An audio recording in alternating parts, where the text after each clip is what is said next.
Assalamualaikum warahmatullahi wabarakatuh. Halo guys, di sini saya akan membagikan 5 tips untuk mengelola kinerja ekonomi. Sebagaimana terlihat pada tahun-tahun belakangan, suatu pemerintah nasional dapat menggunakan kebijakan moneter dan kebijakan fiskal dalam upaya menghapus pengangguran, meningkatkan bisnis dan belanja konsumen, serta mengurangi durasi dan keparahan resesi ekonomi. Yang dimaksud dengan kebijakan moneter adalah suatu kebijakan yang dikeluarkan oleh bank sentral untuk stabilisasi ekonomi seperti mengatur jumlah uang yang beredar. Tujuan dari kebijakan moneter adalah untuk pengendalian ekonomi secara makro agar tercipta kestabilan ekonomi dengan mengatur jumlah uang yang beredar. Sedangkan yang dimaksud dengan kebijakan fiskal adalah suatu langkah pemerintah untuk mengatur, untuk menjaga pertumbuhan dan mengurangi kemiskinan dengan menyesuaikan belanja serta pendapatan perpajakan.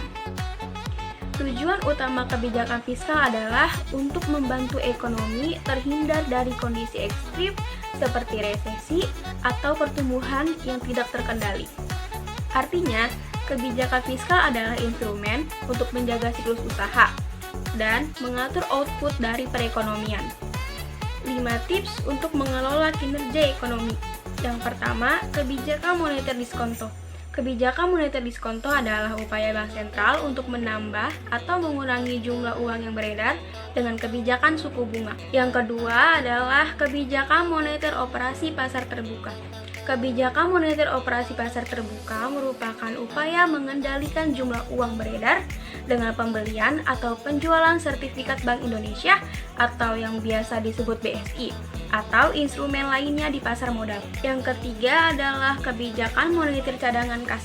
Kebijakan moneter cadangan kas adalah aturan dari bank sentral untuk bank-bank untuk menetapkan batas minimum yang harus dicadangkan sehingga tak bisa disalurkan untuk pinjaman. Yang keempat, mengumpulkan pendapatan dari pajak. Sebuah negara dapat mengumpulkan penerimaan pajak dari individu dan pelaku usaha, baik lewat pajak penghasilan orang sendiri dan badan, pajak pertambahan nilai, atau jenis pajak lainnya. Yang kelima, membelanjakan pendapatan.